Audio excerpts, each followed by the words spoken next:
Hi, Kids Book people. Welcome to this session of the Writing for Your Life Children's Book Conference. I'm SRubio, and I'm a children's editor and author. I've been around the Christian children's book industry for almost 14 years now. And in this session, we're going to talk about the power that every reader can have in the children's book marketplace.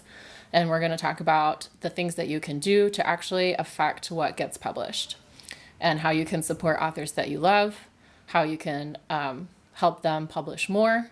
And authors, we're going to talk about how you can find your engaged readers and harness their power to help get your books out and your message out into the world. First, we're going to talk a little bit about the Christian children's book marketplace. And a lot of what I'm going to say has applications to just the book marketplace in general.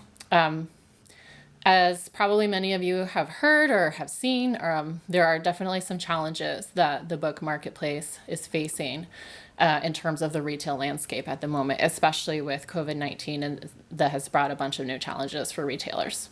The elements of our retail market are first Christian bookstores, which of course the traditional venue for browsing, where Christians know that they can get Christian books of all genres, and generally used to have very large children's sections with lots of shelf space for showcasing new Christian children's titles. And showcase space is really important for kids' titles because kids' titles tend to be very design heavy.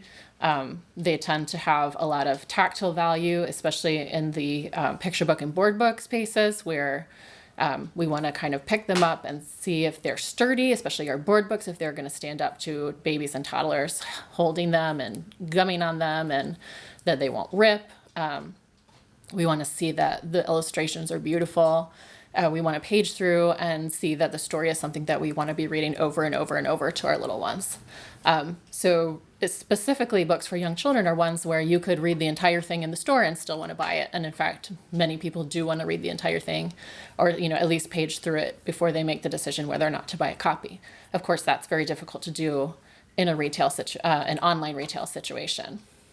So kids' books do tend to have a little bit of challenge in the online space.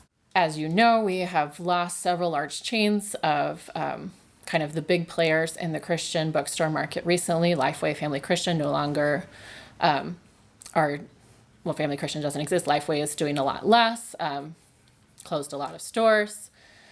So they're no longer the kind of player that they were in the Christian book landscape.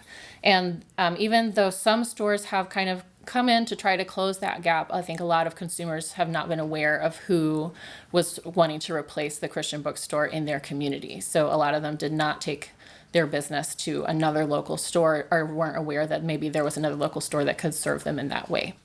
So then we have big box stores, which have great discoverability potential for the titles that get into them. But they only have a limited shelf space, especially for Christian children's titles. So they can be a really great avenue, but just for certain titles. And then we have big bookstore chains, which are a bit of a question mark. Barnes & Noble, which is the one with the most nationwide coverage, is under new ownership, and it kind of remains to be seen what direction they're going to go as far as how much shelf space they're going to devote to children's titles, in general to Christian children's titles specifically. There's a lot of potential there, but we just don't know how that's going to shake out, and it could be very different region to region, depending on what they decide to do as far as their merchandising. Then we have other chains, Books A Million, for example, but those can be possibly a little more regional. And again, with COVID, we'll kind of just have to see what ends up happening with them.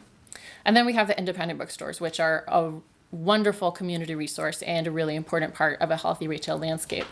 Sadly, also probably the ones that are most being impacted by the challenges of COVID-19. Some of them were closed for an extended period of time.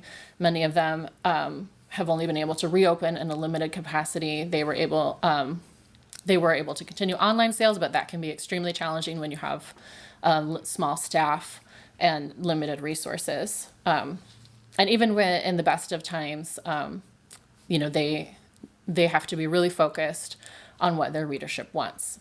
So the challenges are we don't have as much floor space as we used to have.